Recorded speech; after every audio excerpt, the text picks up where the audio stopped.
Let me know when we start.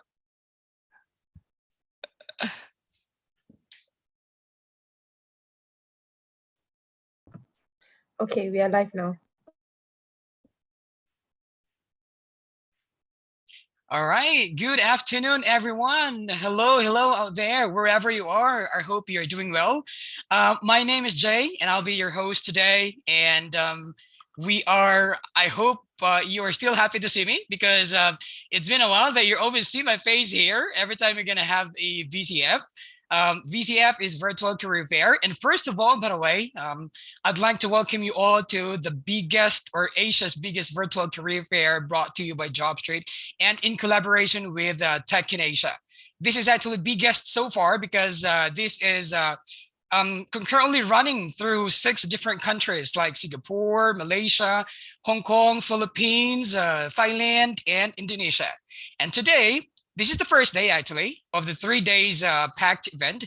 And if you are in search of a job or planning to switch career, this should be the best time for you to go in and discover the best companies that you probably are dreaming of, because we have big companies talking or joining us like TikTok, Lazada, Grab, HP, Qualcomm, Carousel, and a lot more actually. And let me share you also some of the highlights of these events.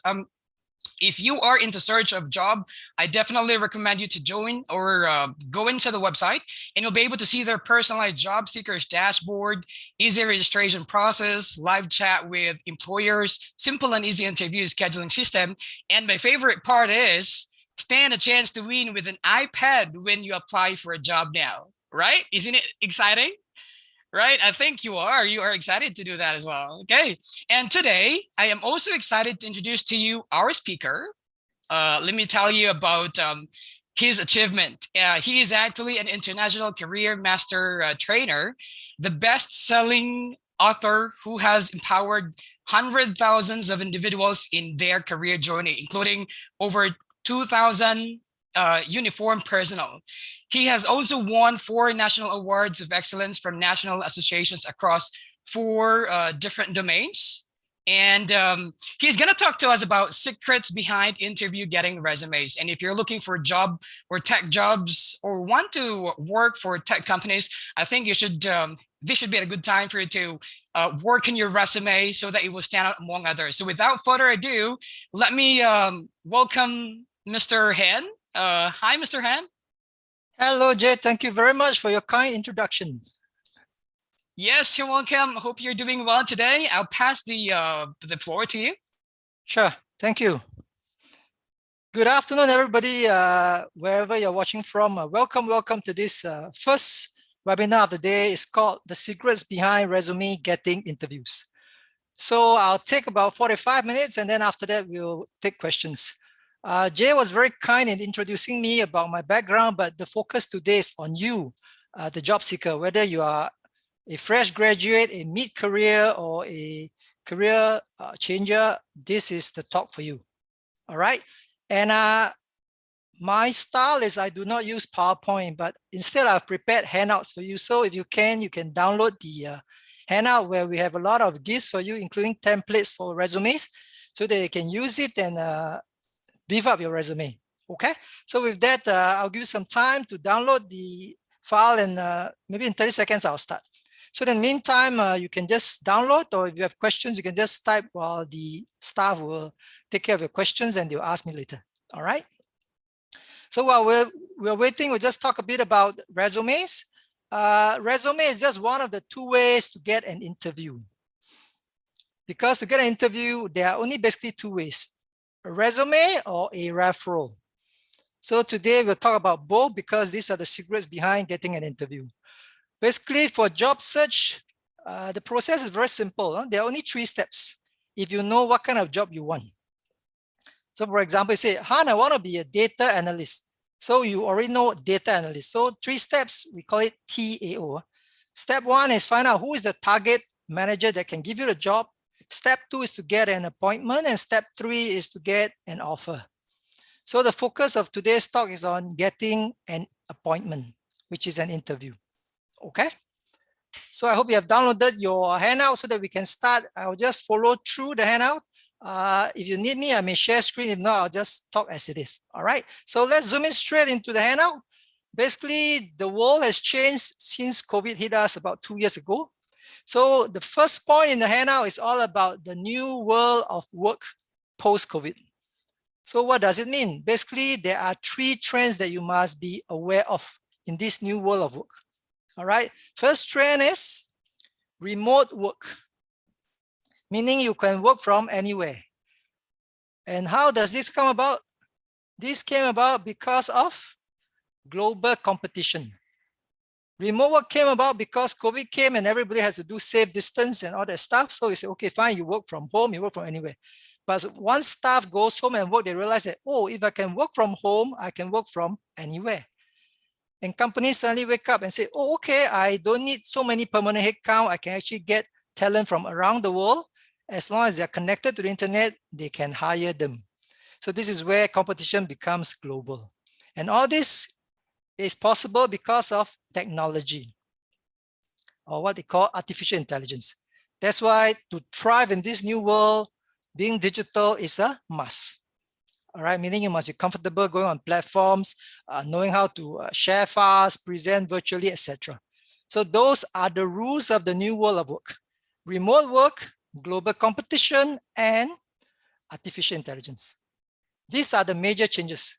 But when it comes to looking for a job, some things don't change. So if you're on your handout, now we're moving to point number 2, which is number 1, companies are in business for 3 goals.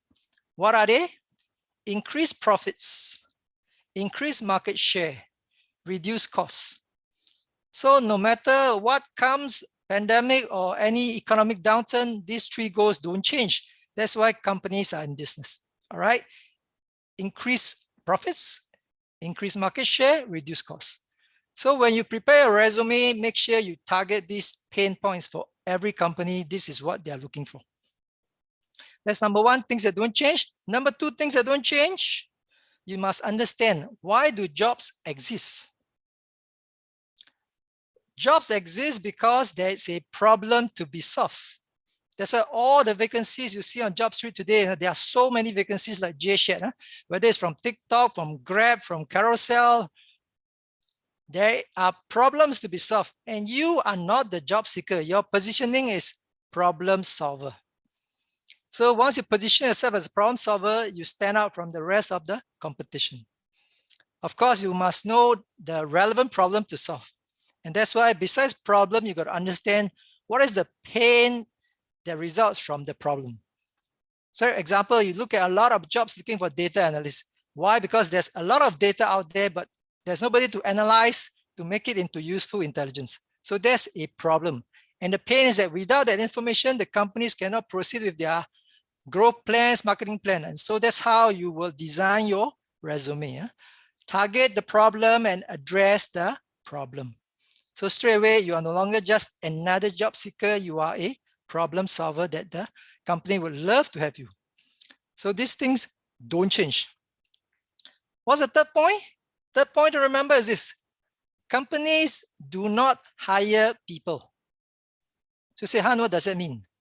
Because at the end of the day, people hire people. Company is just a brand, a shell, a title, but at the end of the day, it's the person sitting across you. That's the person that's going to hire you. So even if you have gone through virtual interviews, go through AI interviews, at the end of the day, you will be sitting across a human being. And once you know that, you know how to position yourself. Because every human being comes with emotions, come with their preferences, and this is why, end of the day, it's still a people business that you're playing. So make sure you know how to tackle that part. So people hire people. What else? People hire people that they like. So ask yourself, are you likable? What makes you likable? Oh, you are likable because you can solve problems for the company. That's it. So it's a very simple process if you understand it.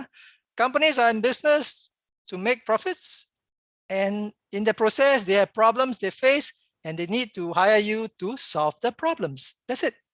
So regardless of companies, big or small, same issue. So if you have a chance to check out Job Street, you can see so many companies today looking for vacancies. So this is where it is your chance if you're exploring. Okay, so we have done number one, what are the changes? Number two, what are things that don't change? And this is where we go to the third part. What are the secrets behind interview getting resumes? So when it comes to resume today, what is so special? Resume is just a marketing document that you prepare. It is your sales letter. You can design the best resume, but if nobody sees it, doesn't mean anything. Okay, so tell me, that hard work you put into the resume, how long does it take for a recruiter to scan your resume? They did the experiment back in 2012, it was 6 seconds. Fast forward to 2018, now it's become 7.4 seconds. So think about it, within 7 seconds, they will scan your resume and decide whether you are the right or the wrong candidate. So that's why, yes, you want to prepare a resume, but do not put all your hopes only on your resume, because it's easy to prepare. That means everybody else can do it. All right, but here we'll talk about two things. Number one, of course, resume. Second part, we'll talk about the referral way to get an interview. So resume to get an interview. Interview could be a AI interview, a Zoom interview, or a face-to-face interview. So we'll talk about it. So let's go back to basics. Number one, prepare your resume. What does it do? It is a summary of what you have done. And how should you prepare it? This is where in your notes, the handout, you have templates that you can use, courtesy of Job Street and some other very useful sites. So you can use it and jumpstart your resume preparation. So first thing first is to tell people, who are you? So in this new world of resume, there's a new factor called ATS. What does ATS mean? Simply means applicant tracking system. So that's part of technology, because there are so many applications every day. So HR people, recruiter have to come up with new technology, and ATS is one of those technology where the first person that sees your resume is not a person, but the software called ATS. And the role of ATS is to just sieve out candidates that don't meet the requirement. And you ask me, Han, how do they do that? Oh, this is where you must think like the computer, think like an algorithm. It is all keyword based, meaning in your handout, there is a YouTube video that you can watch, and they actually show you how an ATS works. So take some time to watch it after the talk, and you realize that, oh, okay. It's basically you set the filters of what kind of job you're looking for. For example, you say, oh, I'm looking for a role of a marketing specialist or data analyst or logistics manager. So in every job, there's this thing called the job description and the job specification. Job description describes the job, responsibilities, duties, etc. And job specification describes the person. So in your resume, you will put in all these things to show why you are the best fit candidate for the role. And once they put it through the ATS will look for keywords. So this is why when you apply for a job and you know it is done through ATS, make sure you use the job description as your guide to prepare your resume. Make sure the relevant keywords are there and it matches the job description. All right. Number two, if you are preparing an ATS compliant resume, remember, it is still very linear, meaning it reads words and lines. So don't put in fanciful design. In a good old days, you say, oh, Han, we have very fancy design. I can use Canva to design my resume. I can put in all the very unique fonts. Don't, because all this, the ATS cannot read. Once it cannot read, means you get rejected. So it's very plain and simple. The samples are in the handout. Just take a look. It's just very simple. Use simple words like work experience, etc. And you will go through ATS quite smoothly. All right. So remember, no fanciful stuff. Your goal is to go through ATS so that you are shortlisted for an interview. So number one, make sure your formatting is fine. So drop all your headers and footers. Drop all your columns and boxes, because ATS will be confused. They are quite basic. So just give them what they want and get through it. Basically, they'll look for keywords that are relevant to the job. So you say, Han, how do I find it? Look for keywords in the job description. Many of you are from different industries. Some are fresh graduates, some are mid-career, some could be retirees coming out to work again. So I've included in the handout different industries, different sectors, different examples of how to write your resume. So remember, resume must be achievement-based. Don't describe your activities. Describe the results you have achieved. As far as possible, quantify your results, because numbers means credibility. All right. So that is number one, ATS compliant. What is number two to look out for? If you look at your handout, keywords. Use the keywords that is in the job description. Use the keywords that is on the website of the company. Use the keywords that describe the industry landscape. So it shows that you know your stuff. That means customizing your resume, not one size fits all. All right, and the trick is this, try not to target jobs, target companies, because big companies are the one that's growing, and this is where you have opportunities. And within the company, if you have been following them for a while, then you know what is happening at the interview, you impress them. So today's talk is all about how to get the interview with your resume. Tomorrow's talk, if you are still here, you can join us and we talk about how to ace the interview, whether in tech companies or other companies. All right. So just to recap, number one, ATS compliant. Number two, keyword rich resume, meaning it must match so that the computers understand, oh, okay, you have what it needs. You could be the best candidate, but if your keywords don't match, then they will shortlist you out. And the third point, very importantly, is hot or cold delivery, meaning how do you get your resume to the hiring manager? All right, because if the hiring manager don't see your resume, then it is just wasted. So the second R comes in, which is referral. How do you get your resume to be referred to the hiring manager? So now you understand there are two ways. Number one, write your resume, prepare the keywords, go through ATS and hope. Number two, work on your people side, all right? Look at your connections. Go on to social platforms and say, okay, who can I connect with? How can I get people to share me what are the opportunities in the market so that they would refer you? So you ask yourself a very simple question. Why should they refer you? And that's the first question you should ask yourself when you prepare your resume. Why should they refer you? All right. People will not refer you unless you will make them look good, because it is their credibility at stake. So in order for people to refer you, you need to be connected. You need to know people. People need to know you. They need to like you, trust you, and then they'll refer you. So the fastest way so far to get an interview is always through referral. So this is where you got to ask yourself, Han, how can I get referred? Go and check your contact list in your mobile phone. Anybody who has a mobile phone, on average, each of us will have about 250 connections. So each of the 250 connections, imagine they just have 10 connections each. You have a potential of 2,500 contacts. Okay. So this is where we look at specific scenario. You say, Han, I'm a fresh graduate. I've got nothing to put in my resume. What can I do? Look at your transferable skills and experiences. Fresh graduate meaning say, oh, no experience working. Fine. If you have done internships, if you have done exchange programs, if you have done project work, you have done committee work in school, you have taken part in games. All these are examples that you can use to extract relevant transferable experiences or skills. So that's why first thing is go back to the job description and look at what the job wants, and then look at your experience and how can you match that to the job that you want to apply for.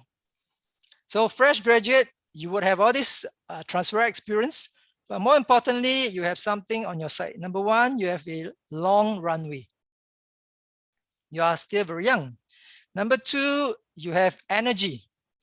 Number three, you will dare, or rather you would go the extra mile because you are very, you want to go far. You will strive very hard to go where you want to go. All right. So for fresh graduates, do not let people tell you that, oh, you don't have relevant experience. Experience is up to you to package. So go back and relook at yourself. Example, if you are a sports person and you represent the school in a sports, what kind of transferable skills are there? You have teamwork. You have time management. All right. You have discipline. Get the job done.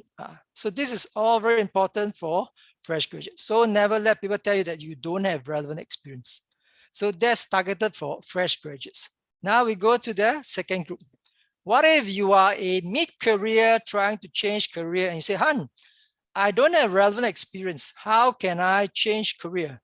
So same thing, we go back to basics, resume or referral. Before you invest your hard-earned money and say, okay, I want to upskill, I want to get a new certificate, go and talk to people in the industry that you're keen to move to. Because once you talk to people, you realize that, oh, things are not quite the same as what they report in the media, etc. Because not all papers are created equally. So this is where through talking to people, especially employers, you know what they really value. Then you talk about investing in training. And when you invest in training, make sure the training comes with tangible outcomes. Meaning it is not just to take a course and pass the course and get a piece of paper, but it is what kind of experience can you take away from the program? So it's not just about learning paper knowledge, it is also about skills and confidence to apply the skills to get results. Because end of the day, employers don't hire you for your paper. They hire you for your performance. Okay, so for mid-career, remember, no directly relevant experience, never mind. You can counter it with paper, which is what you go for training. Number two, your current performance, because if you are a high achiever in one role, when you move on to another role, it is possibly also high achiever because these are positive habits. And number three, of course, make sure you know the right people. How do you know them? Go out and talk to them. Go and connect with them on social platforms so that people know you are out there looking. And of course, when you connect with people, please don't ask them, do you have a job for me? Once you say that, everybody will run. All right, instead say, oh, I'm exploring a new industry, whatever the industry is, and you'd like to talk to somebody who can share with you. So non-threatening, and people will be very happy to help you. All right, so never ask for a job, but instead ask for information, relevant information. When you talk to them, after a while, you know what is the industry like. So that's number two for mid-career preparation of resume. Number three, those who are in their late career stage, all right, meaning age 50 to 59 or 60 and above. So this is very challenging because many people tell me, say, Han, this group is what they call high pay, low skill. Not necessary, because this group has experience. And your challenge, if you are one of those who are age 50 plus, is to look at your experience and look at what can be transferred. Transferable experience, no longer skills. All right, transferable experience. These are principles. For example, wisdom. You can't learn wisdom from courses. It comes through experience, and experience means through the mistakes that we make. That's how it works. Okay, so if you are in the age profile, no problem. You will face a lot of challenges because out there, not many people are willing to give this group a chance. So one of the options you got to consider is, can you explore alternative way of employment? Meaning your first choice, yes, you want a job. But while you are looking for a job, you can start a gig or what they call a side hustle so that you apply your skills and build up your portfolio. All right, learn, apply, build up your portfolio, and then you can use that as a evidence of initiative, evidence of results. And then the employers will look at you differently and say, oh, this is not a typical late career person. So remember, whether you're 50 or 60, don't be the typical one that people have in mind. Instead, be the best of best in your class. And that's how people will look at you differently. Honestly, a lot of ageism is around, especially in practices. Once you're beyond certain age, people will not give you a chance. So don't play by the rules. Focus on what you can do in the job. That's why it goes back to your job description. Do you know what is required in the job? Because if you don't, then you can't. So step one, please go and find the job they're interested in. Look at what are the job description, what is the job specification, and then ask, can I fit the job? Number one. Number two, if you know you can do the job, number two, who can give you the job? So this is where your resume comes in. So prepare a customized resume that can address all the pain points in the job description. Be the one and only that can do it. All right, don't be one of many where everybody say, oh, this is just another one. So once you have that ready, yes, this is where you can play the game, whether you submit through job portal or through referral. Because your end game is very clear. Resume doesn't get you a job. Resume gets you the interview, gets you the appointment. And that's what you must be very clear. So whatever you do, resume, it is to sell you and get you the interview. That means you don't tell them your whole life story in your resume. Don't spend 5-6 pages writing about your life story. No. A rule of thumb, if you can, 2 pages. Highlight key points, especially in the last 5 to 10 years. Do not talk about anything beyond. Right? It's very current. So this is where you must know what to put inside. If you can talk to a career coach. I think JobStreet has arranged for some coaches, or you can go and check out JobStreet. A lot of useful career resources. They will tell you what to do. All right. So we have talked about fresh graduates. We've talked about mid-career. We've talked about the senior employees. So back to our point, resumes. One way to get an interview. Second way is, of course, referral. So between the two, of course, referral takes more work, but you have less competition through referral. Because if you are referred to a job, chances of you getting an offer is much higher. This is what they call the hidden job market. All right, hidden job market. That means in this place, jobs are usually not advertised. It is through recommendations, through referral. And that's the place you should play in. Even if you are a fresh graduate or mid-career, explore the hidden job market. So there are many numbers flying around. Some say 80% of jobs are not advertised. Some say 60%. But whatever it is, there are more opportunities in the hidden job market than the open market. So there's something to think about, because end of the day, remember, job hunting is a team sport. Don't do it alone. You got a lot of resources in the community. Example, like JobStreet itself, the platform has a lot of resources for you. Government agencies have got coaches that can help you. You got friends, so never do it alone. Get the teamwork. So success is sweeter when it is shared. All right. So that's the gist of what I have to share. And of course, in the handout, I've got a few templates for you. Number one, I've got ATS compliant templates that you can use. So you don't have to worry whether it is out of line. Number two, I've got templates for fresh graduates. Number three, I've got examples of how to write your resume so that it highlights your abilities. So don't just describe what you can do, but describe what you have achieved.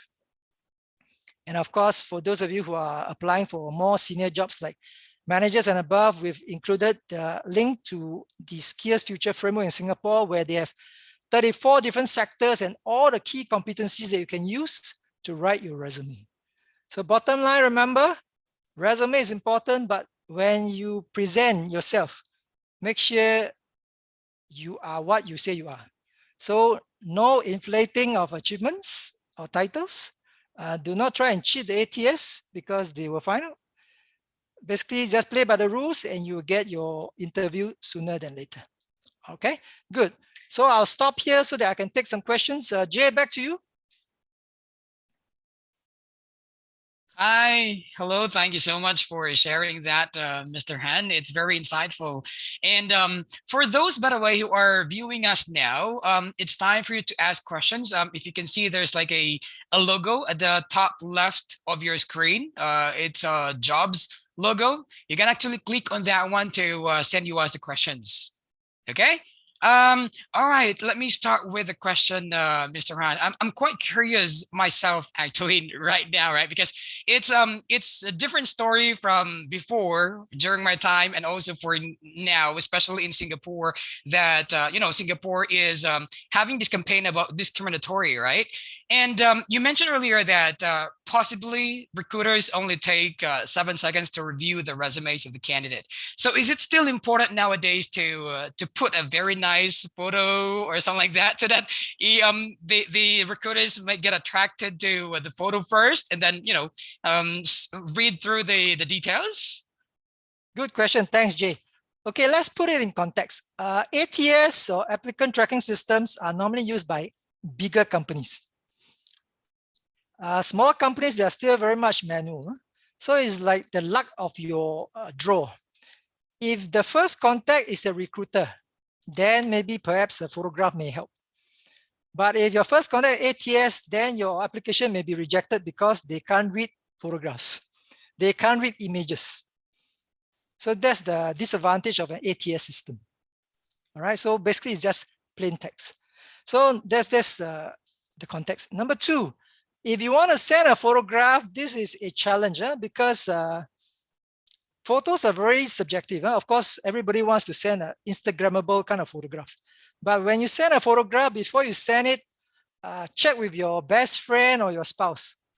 If they keep quiet, don't send because it's very subjective. We don't know what's the reaction. So anything on your resume, remember, it is for elimination.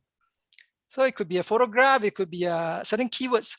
So you want to take out things that will put you at risk so that your resume goes through smoothly to the person who can make decision. So going back to Jay's point, the filtering process is very simple. So step one, you get your resume. If you submit online and the company has ATS, that's round one. If you go through ATS, fine, you meet all the keywords. Then they go to round two. It could be arranged for you to take an AI interview. So again, it is machine. And that's the challenge because talking to a video is not exactly the most fun thing to do. So that's level two. And if you survive that, level three, they may say, okay, let's have a Zoom interview. So nowadays, like jumping over loops. So that's the resume process. There are many hoops to jump over. Whereas the other process, like what we talk about, referral. This is where it goes straight to the person who can pass your resume to the decision maker. So it is much more efficient, but of course it takes effort to find out who is the one that decides who are your teammates. Because like I said, job hunting is not a solo sport, it's a team sport. So try to get people on your side and help you because otherwise it's a very lonely thing. Job seeking is a very challenging thing. So that's why we don't encourage you to be a professional job seeker. It's very lonely. Yeah. All right, back to you, Jay. Thanks. I agree in that one. And just to add up on one of some of the points, right, based on my experience, take note that the photo is not a must, especially in Singapore, and it's not always a basis of getting hired. Like Mr. Han mentioned earlier, it's always the skills. It's not about the photo, okay? So those who are listening with us right now, hopefully that really helps. All right, another question for you, Mr. Han, from one of our viewers, right? If employer asks for my expected salary during application, can I choose not to disclose it? Of course you can. You can just put there as negotiable or you'll be disclosed during the interview. So remember, your resume is to get you the interview. So if you put too much information and they know all about you, they don't have to see you and you don't have an interview. All right. So your challenge is to write your story, make it so attractive that they say, I want to see this person. And that's the challenge. All right. So how do you write such a story in your resume? This is where you must focus on what are the challenges you face, what are the actions that you took, and what kind of results you achieve. So sell it on the strengths of your achievement, because if you can deliver on the job, then salary becomes a secondary issue. So yes, you don't have to state your salary. Even if they put there, please state your salary. So this is where you got to decide. Judgment call. All right, you can test it, because once you put it in, it's another point of elimination. That's it. I agree. I agree in that one. Okay. You mentioned about keywords earlier a lot of times, right? Nowadays, how many pages? I know you mentioned that one earlier, but let's just make it clarify to everyone that how many pages does an ideal resume should be, considering like for those recruiters are using ATS, right? Does I require to have a lot of pages so that I can accommodate a lot of keywords? Is that something they can do, Uh, or? it's not so much the number, but it's relevance. So if you have a 2-page resume that is rich with keywords and it meets the job description, you are through. Because remember, end of the day, your resume gets through, it still has to face a human interviewer. So if it is so keyword loaded, but it doesn't make sense, you still get rejected. All right, so do not some people just repeat keywords in every line. ATS may not spot it, but once it goes to a human person, straight away they know that you're trying to game the system. So just do what good storytellers do. Tell a good story using keywords and showcase your achievements so that the employer, when they see, say, I want to see this person. That's the reaction you should get, that they want to see you. That's all. All right, no need to flood them with all kinds of keywords and end up, the machine may not know, but the human can still spot it. So that's to play the game safe. That means you take a reasonable approach to highlight what you can do for the company. Remember, you're there to solve their problem. That's all.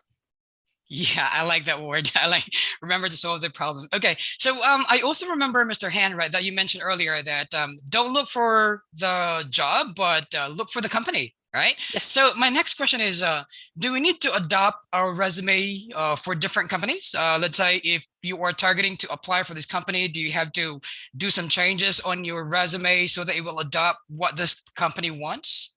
Yes, this is why every resume is customized to the job. That's why we say don't look at jobs, look at companies. So after a while, you know the expectations of each company. So you just focus on those.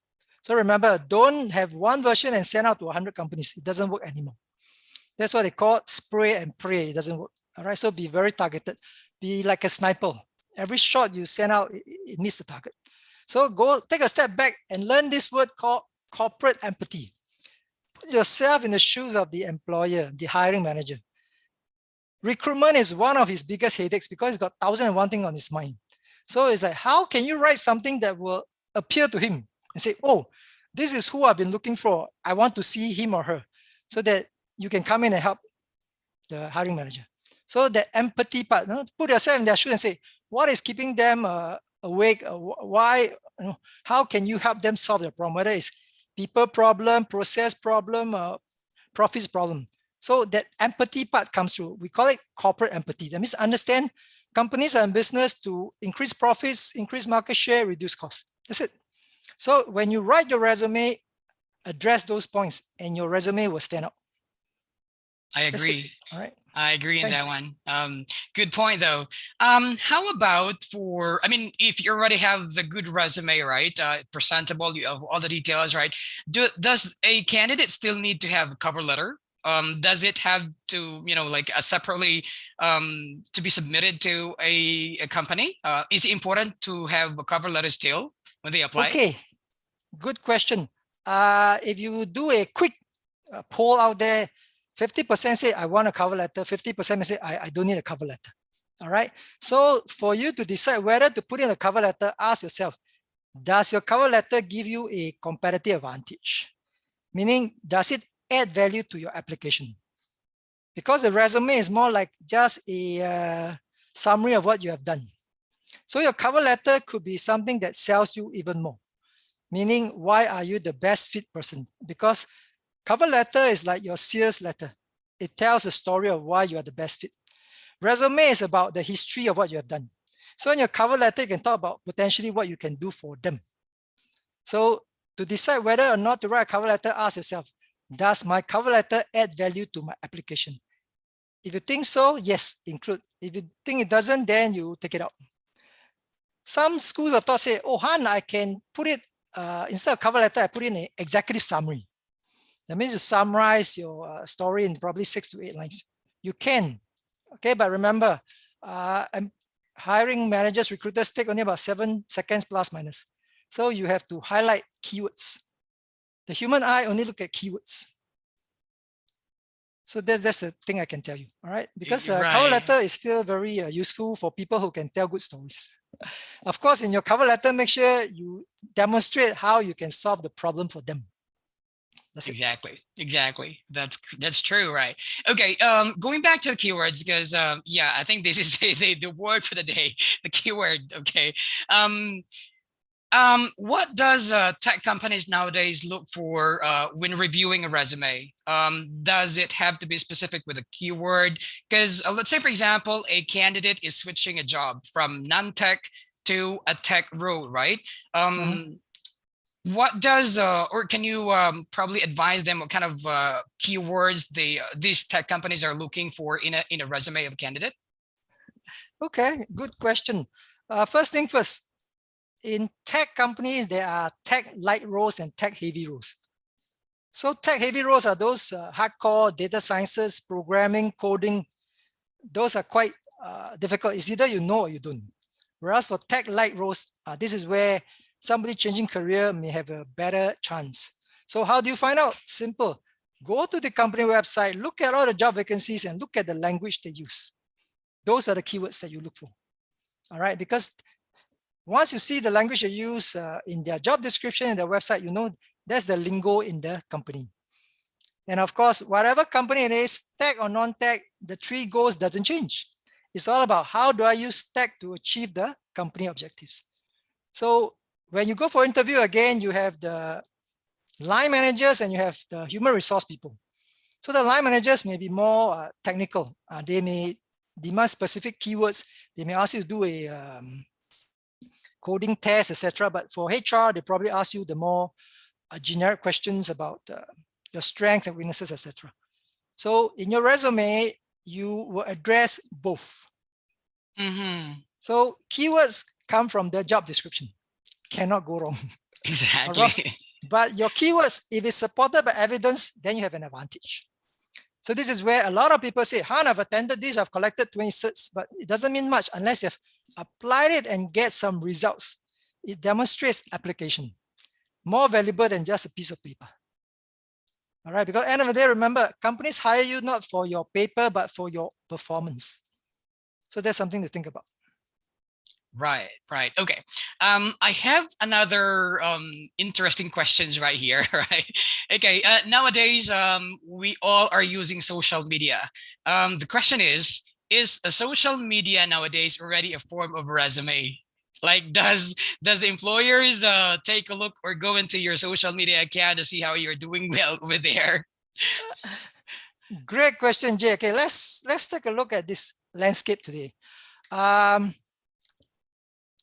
when you submit an application, of course, the first place that employers will check is on the LinkedIn, because there's a professional networking site. So they want to see where are you in terms of your LinkedIn profile. All right. Number two, they may check your Facebook. Why? Because they look at, do you have a life outside professional work? Then they may check your Twitter, they may check other accounts, because there are agencies out there that do social media scraping. That means if they want to shortlist you, they will ask this person, go and find out all about this person on social media. So before you apply for a job, make sure you go and clean up your social media. Make sure whatever makes you look good stays there. So yes, social media is important today, but again, it depends on the job, because employers will check. They may just Google your name. If they cannot find you on Google, then they will, in their mind, you have created a doubt as to whether you are savvy in today's world, today's landscape. All right. So for example, on LinkedIn, say, oh, Han, I've completed my profile. I've got all-star profile. Fine. The question is, they look at your activities. If it's no activity for the past 1 year, then they know that, oh, this person is just for sure. So if you want to put up your social media profile, make sure it is active. And of course, some say, Han, what about number of followers? Does it matter? Depending on the role. If you're going to be in PR, you're going to be in corp comms, and you have a huge following, then you are a mini influencer, sure, there'll be an advantage. But if you are somebody who's doing sensitive work, confidential work, then that may work against you. Example, I've got a story of this private banker who also happens to be an influencer. And clients are not very comfortable. It's because like too high profile. Huh? Banking is still in many ways quite conservative. So she didn't get a job because of a high profile social media presence. So this is where you must understand different strokes for different folks. So social media, yes, it just shows that you are current, but what kind of social media, what do you post also plays a part, because employers want to know. Very simple. All employers have 3 questions before they will shortlist you. Number 1, can you do the job? So that measures competence. Number 2, can we afford you? That means whether you're in the ballpark. So all this data, you can get it from internet in terms of what is the market rate. And the third question, of course, is can you fit in to our culture? Because work is still team sport. So these are basic questions before they even call you up for any interview. So ask yourself, this is where you do your research and find out, do you have the required competencies? Is your salary range within their range? And whether you think you can fit into the culture. So those are 3 things to think about as you prepare your resume. Because your resume is just a snapshot of who you are. That's it. So that's your social media question, Jay. Yeah, correct. So here you go, guys. You hear it. If you're planning to apply, please clear out your social media so that there's no bad things the employer possibly can see there. And it really reflects also your personality as well, whatever they see from your social media. Okay, about the 3 questions that employer can throw to the candidate, Mr. Han, right? I think that answers the next question we have, because the next question is, why are there cases where skills and attributes of a fresh grad might match somewhere around 80 to 100% match to the requirement or to the job description, but still got rejected before hitting an interview? So do you have any advice about that? That candidates getting rejected, even their profile, they find it that profile is actually perfectly matched to the job ad? Okay, so this is the interesting part. Matching the profile to the JD is not difficult, but matching to the culture, to the chemistry of the company, that's challenging. So every hiring manager, before they even start to advertise, they have this ideal profile of a candidate, and you may be compared against that profile. So whatever the profile is, you may say, Han, this is not fair, but this is how it works, all right? So you may have everything, but they may not be looking for the best candidate. They're just looking for the best fit candidate. That's it. All right. So for example, we have this case of PA, personal assistant to the MD. All right. So typically she said, oh, Han, I'm very confident to change career because I've got so much experience. But because she has been in one company for the last 25, 30 years, her worldview of the company is very different from today. So if she applies for a startup, then she may be seen as too experienced. The whole worldview is different, where a startup could be very casual, very 24/7, but to her it's like, I need structure. I need 9 to 5. So that cultural fit is very important. And that is something that you can't really tell from the JD. So like you said, one of the questions is, how come I match everything, but I still don't get it? Because they have this ideal candidate profile that they are comparing you against. That's it. I agree. And the question's something that you probably have thought about it. That's why you're actually confident that you're pretty fit with the role, but actually not. Right. Okay. So another question for you, Mr. Han, is it advisable for those in creative industries to append a portfolio to showcase their work? Will it help to score points? Same industry or different industry? Different industry. So this is where you must know the norms of each industry. Every industry has their own norms. So in the creative industry, portfolio is the norm. But the moment you go to somewhere else, it may not be the norm. So first find out what is the norm in the industry, and then you just play by the rules. That's all. Because once you get in, you can do anything you want. All right. So that's number 1. Number 2, always play to your strengths. Meaning if you are by nature a creative person, Don't try to do something that is not who you are, because you will not enjoy and you won't do well. So always find a job that fits not just your skills, but also your profile and your personality. Exactly. Right. Any tips that you can actually share to, for those candidates who are planning to switch career, especially for those from non-tech career into a tech job? Does voluntary activity count when they try to switch careers? Depends on what kind of voluntary activities, because volunteering is good, but bottom line is, back to the 3 questions. Can you do the job? Can you fit in? Can we afford you? So for example, Jay, you said, I volunteer to do, you may volunteer for this non-profit and you help them set up this new, whether it's a database system or IT system, that becomes part of your track record. That's good. It showcases your skills and results, all right? But whereas if you volunteer and then it doesn't add in any way, then it doesn't help. So volunteering, a lot of people do it because they say, oh, Han, I can meet people from the industry, that possibly, but you must be very clear. What are you doing it for? So Right. besides volunteering, I would suggest maybe they should immerse themselves in the industry that they're keen in. Talk to the people in the industry and hang out with them and find out, because the vibes will rub off on them. And then you understand whether it is something that they will enjoy. I've heard many stories that Singaporeans, especially because they get heavy funding for training, so a lot of them attend a lot of training on skills, but it's all paper. There's no practice, there's no results. So companies are not very comfortable because it's a risk. If the hiring manager employs you based on your piece of paper and you cannot deliver, then it looks bad on the person. So before you submit a resume, ask yourself, would you make your hiring manager look good via your performance? If you're confident that will happen, then yeah, by all means submit. All right. So if you look at what I've been talking about so far, job hunting is a very people business. You need to understand what exactly is the problem, what is their pain, and how can you resolve it.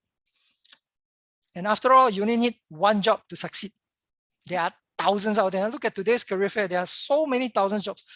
Just one company alone, I think TikTok, there are more than 400 jobs available.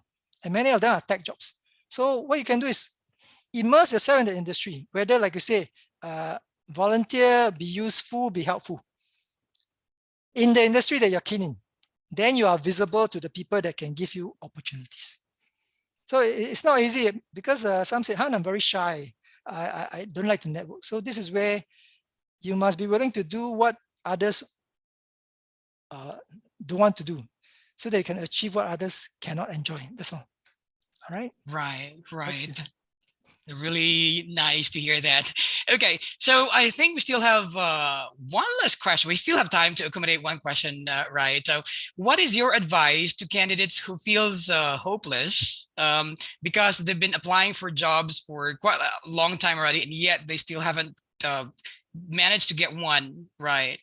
Probably there is something that you can advise to them, right? Okay. To apply for any job, you just have to ask yourself 3 questions. Okay, find the sweet spot of what you do best, what you enjoy most, and what people will pay you for. All right, what you do best, which is your competence, what you enjoy most, which is your passion, and what people will pay you for. That means there's a market value to the job. And how do you find a sweet spot? You go back and look at your history, because success leaves clues. So look at things that you enjoy doing, because things that you enjoy doing, you tend to do well. So that's the starting point. And if you have been applying for many jobs and no response or no success, then you got to talk to a professional, whether it's a career coach or what, and do some reflection and say, all right, what are the gaps that I have to address? Because bottom line, companies are in business to achieve more profits, more market share, reduce costs. If you can do that, then you got to repackage and ask yourself, how can I present that part of you that is like that? All right. Because normally it's everybody has a best fit job. They just have to find it. And sometimes alone is very difficult because we all suffer from blind spots. So go out there and talk to people, seek help, attend career fairs like Job Street, and then you meet people and talk to you, and then you realize that, oh, actually there are a lot of opportunities. All right, because every door closes, another one opens. You just have to walk through it. Don't wait. Right. That's it. Yeah. Okay. One last thing. Sorry, Mr. Han. For those viewers that are interested to, to have a look at it again at their resume, can you advise them where they can go, where they can find career coaches? Do you have anyone from your side to advise about, being a career advisors for the candidates? Okay, career coaches, there are two categories in Singapore. You have those that are offered by the government, which is free. You can contact WSG, just Google WSG or E2I. There are free career coaching services for Singaporeans. Or if you think you have some budget you want to spend on private career coaches, you can also have. All right, so that's one. Number two, you can just go and check out all those groups online on social platforms where you have people come together to help each other. Those are another way, because normally more heads are better than one. And of course, Job Street, this round, they have career coaches that can help you. So remember, before you want to talk to a career coach, do your own audit. All right. Of course, you can also contact me. You can Google my name and you can find where to find me. All right, just say, Jay, send me, and that's it. I'll take care of you. Yeah. Great, great, great. Right. Okay. Well, thank you so much, Mr. Han, for joining us today to answer all those questions. It was really a pleasure listening to your talk. It's very interesting. I think this is something that we all like to do first, especially for those who are looking for a job, right? Work on a resume. Make sure that your resume stand out among the rest of those applications, right? Or resumes rather. There are a lot of candidates, but make sure yours stands out. That's, I think, what I can say to everyone, right? Okay, we have reached the end of the webinar, but our virtual career fair in collaboration with Tech in Asia will continue to run until 11th March. It features a lot of job ads on the website. You may want to visit there. We are participated with hundreds of companies. And again, like I said, we are talking about big companies. And just wanted to highlight you again, the event stand a chance to win an iPad when you successfully apply for a job now. So don't wait and go get in and find your spot in one of these companies and jobs out there. All right. Thank you so much one more time. And hopefully we'll be seeing you again tomorrow. We'll have another session for webinar. You all have a great day. Thank you, Mr. Han. Thank you, everyone. Thank you. All the best. All the best, everyone. Bye-bye.